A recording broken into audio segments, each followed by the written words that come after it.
Les écrans ont des effets sur les enfants, mais également sur les adolescents. Effets qui vont être liés à leur usage direct, l'exposition de l'enfant ou de l'adolescent à l'écran, mais aussi, et je vais commencer par là, aux effets indirects qui sont liés à l'usage que fait le parent de l'écran en présence de l'enfant, ce qui génère ce qu'on a appelé des technoférences. Chez le petit enfant avant 5 ans, les études montrent que ces technoférences vont avoir un effet néfaste sur l'acquisition du langage, sur le développement des capacités socio-relationnelles et sur la régulation des émotions. Chez les adolescents, l'impact sera plutôt sur la versant santé mentale et sur le bien-être de l'adolescent via une altération de la relation, de la qualité de la relation entre le parent et l'enfant. Les effets directs, eux, sont en effet très globaux, en fait, puisqu'ils concernent à la fois le développement socio-relationnel et neurologique, mais aussi la santé somatique. Sur le plan du développement neurologique et socio-relationnel, ce qui est relativement consensuel aujourd'hui est que l'exposition des enfants de moins de 3 ans aux écrans compromet l'acquisition du langage et les capacités socio-relationnelles. Concernant l'acquisition du langage, un point particulier doit être mis sur un accent particulier doit être mis sur l'exposition des enfants aux écrans pendant les repas, qui sont des temps d'échange, et la présence des repas a vraiment la présence des écrans pendant les repas a un effet néfaste sur l'acquisition du langage particulièrement important. Des études plus récentes qui portaient chez des enfants de 4 à 6 ans ont montré qu'un temps d'écran même assez court, une trentaine de minutes par jour, mais quotidien, était associé à de moins bonnes performances sur le plan du langage et des capacités socio-relationnelles, ce qui va peut-être inciter dans les années à venir à être plus restrictif sur l'exposition des enfants aux écrans. Chez les adolescents ou même les préadolescents et les enfants un petit peu plus grands, puisque les études après sont parfois un petit peu englobantes chez les 6-18 ans, ce qui est montré, c'est qu'un temps d'écran au-delà de 2 heures par jour est associé à des moins bonnes performances scolaires et à des moins bonnes capacités attentionnelles. Les écrans peuvent avoir un effet néfaste sur la vision par les caractéristiques de leur lumière d'abord, qui est riche en bleu et pauvre en rouge. Et ce déséquilibre bleu-rouge va favoriser le développement d'une myopie, euh, qui peut être aussi favorisé de deux autres façons. Par le fait que l'activité sur écran se fait essentiellement à l'intérieur. Or, l'œil, pour se développer correctement, a un besoin d'éclairage à la lumière naturelle, au moins 2 heures par jour. Et également parce que l'activité sur écran sursollicite la vision de près. Probablement le point le plus important, c'est le déficit d'exposition à la lumière naturelle.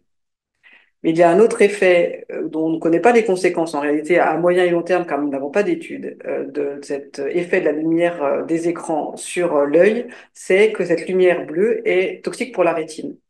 Et on ne connaît pas les effets à long terme d'une exposition régulière et répétée d'un enfant, petit, moyen ou grand, à ce type de lumière. Or, l'œil de l'enfant est particulièrement vulnérable à cette toxicité de la lumière bleue et aux effets de ce déséquilibre rouge-bleu jusqu'à l'âge de 8 ans, car le cristallin est alors quasiment transparent, et donc il laisse passer toute la lumière bleue. Il va s'opacifier progressivement jusqu'à l'âge de 13-14 ans, donc l'œil reste vulnérable jusqu'à cet âge-là, pour ensuite être mieux protégé contre ces effets délétères. Le deuxième effet sur la santé somatique est celui de la sédentarité. Les activités sur écran sont des activités sédentaires. Le temps d'écran quotidien est dans de très nombreuses études, la plupart des études en fait, le moyen d'évaluer la sédentarité de l'enfant et de l'adolescent jusqu'à l'âge de 18 ans.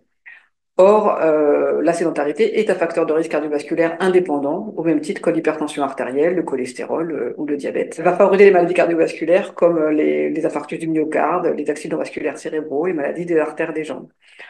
En France, des rapports de l'ANSES ont montré que près de 50% de la population des moins de 18 ans était considérée comme un risque sanitaire élevé concernant le manque d'activité physique et la sédentarité, ce qui est colossal en réalité. De plus, la sédentarité favorise le surpoids, l'obésité et le diabète de type 2 qui eux-mêmes sont des facteurs de risque cardiovasculaire.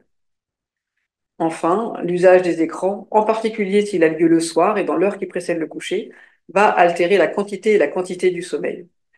Ceci par le biais d'exposition, encore une fois, à cette lumière riche en bleu, qui décale la sécrétion du pic de mélatonine, une hormone qui rythme le cycle veille-sommeil, et va décaler de fait leur endormissement.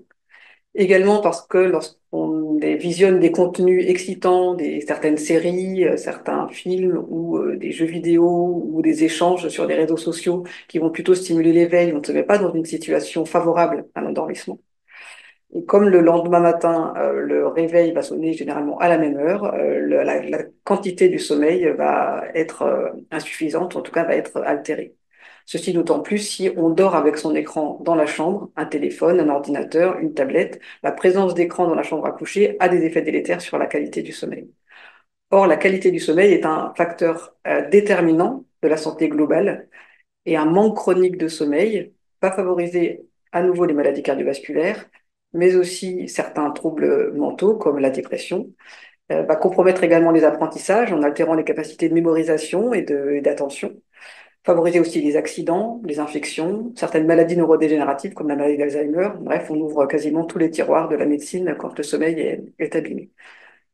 Tout ça rend compte du fait que les écrans sont des enjeux de santé individuelle et publique à tout âge, mais en particulier chez les plus jeunes qui sont en train de se constituer un capital santé et qui sont en train d'ancrer des habitudes et une hygiène de vie qui risque ou qui va les suivre pour le meilleur et pour le pire au cours de leur vie.